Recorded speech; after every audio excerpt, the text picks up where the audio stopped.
আমার ছোট্ট ছানাটা চাইনিজ খেতে খুব পছন্দ করে। আজকে সকালবেলা ভাবলাম যে ওর জন্য স্পেশাল কিছু করে দিই। আর স্পেশাল বলতে ওর কাছে চাইনিজ।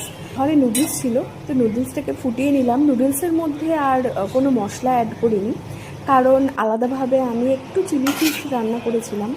তো এভাবেই জলটাকে ঝরিয়ে নিলাম নুডলসে। তারপরে নুডলসটাকে সুন্দর করে একটু প্ল্যাটারে সাজিয়ে তার ওপর দিয়ে একটু চিলি ফিশ দিয়ে তার গ্রেভিটা দিয়ে সুন্দর করে প্রেজেন্টেবলভাবে সাজিয়ে ওর কাছে দিলাম। এরপরে ওর যে রিয়াকশানটা ছিল, এটা কিন্তু সত্যি আমার কাছে প্রচণ্ড একটা স্যাটিসফ্যাকশনের ব্যাপার।